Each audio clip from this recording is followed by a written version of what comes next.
Hey beekeepers, welcome back to the Hive Doctor, your beekeeping mentor.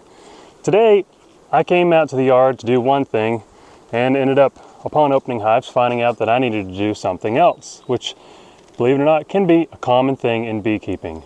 Your intentions may not always match up with what actually needs to be done, and today I'm going to show you exactly what I mean as I bring you along and go ahead and start supering up this yard for the nectar flow, so stick around.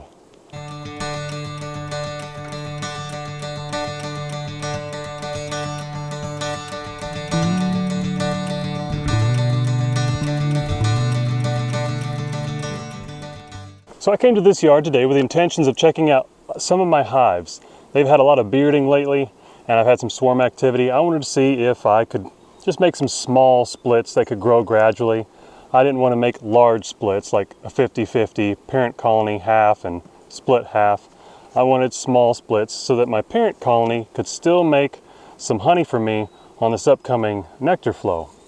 Well, upon inspection, I found out that they had already swarmed. And I knew this because I saw evidence of chewed out queen cells.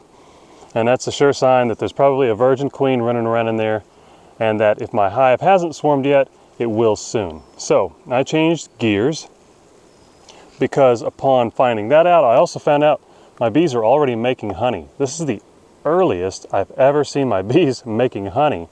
It's water white, which is a very light color grade. It's one of the higher dollars if you ever sell honey by the pound to bottlers who then pasteurize it and bottle it for the grocery stores.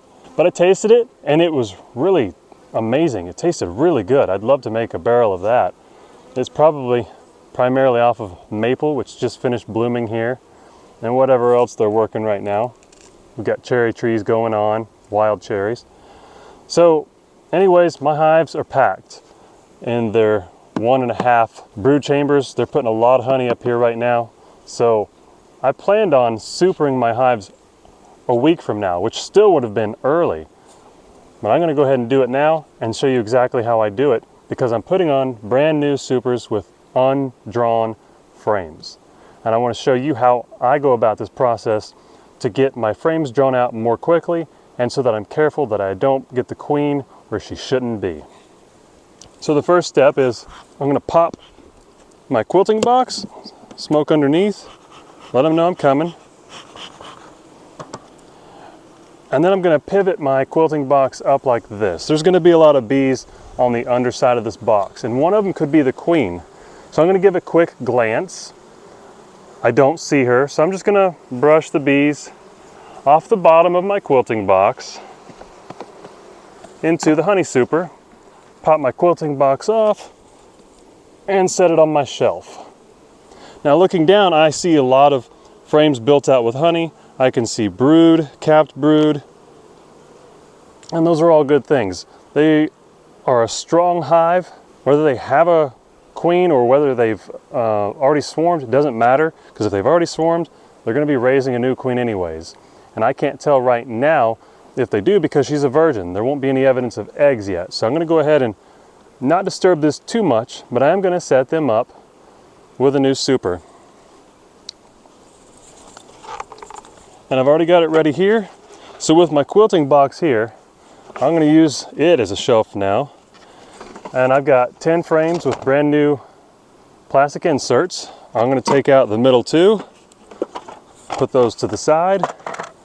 And I'm going to work 2 frames out of this and put into this.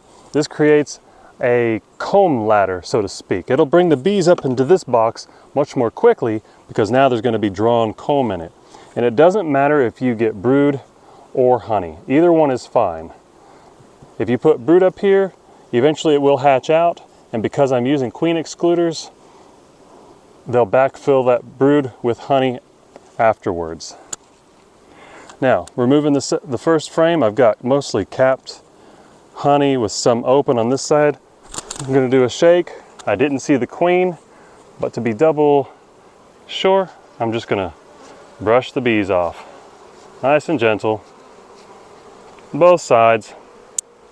Always keeping an eye out for the queen. Okay, another once over. It's going to go right in the middle of my box. I need one more. Now there is one kind of frame that you do not want to take out of this and put into this one. And that's any frame with a queen cell on it. And I mean an active queen cell, not a queen cup that doesn't have an egg or larva in it, but an actual queen cell, even if it's not capped yet. Because if this hive swarmed, and sometimes they don't make a lot of swarm cells. I've seen hives that only make one. And if that was the only one that they made, and I'm moving them up here above an excluder with no way for the queen to get out, she'll never mate, and the hive will slowly die and dwindle to nothing. Now in this frame I've got a few eggs, a little bit of capped brood on both sides, honey. I'm going to give them a shake, brush the rest. Right over my, my honey super. Put this in the box up here. And now I'm going to take my first bare plastic frame, set it right here, and then I'm going to checkerboard the other one in. I'm going to scoot this frame over, right up against that one, make sure there's enough room for this one, and carefully slide it in. Now normally I would not condone checkerboarding in a brood nest, because it disrupts their homeostasis. They've got to keep this at a certain temperature for that brood to develop appropriately. However, this isn't my only brood box. I've got brood down below too, and we're warm enough now in the season to where this is not too much interference. I really wouldn't do much more than this. And they're going to draw this out so fast anyways, and the queen, whether she's the original or the newly mated one, once she gets mated, starts laying in this, it's going to work out just fine. So now all I got to do is smoke them down a little bit, put my queen excluder on top, make sure it's squared up, grab my honey super, square it up on top. And now, because I've got these two drawn out frames with resources in it, my bees are going to start slowly moving up onto these frames and then working their way out.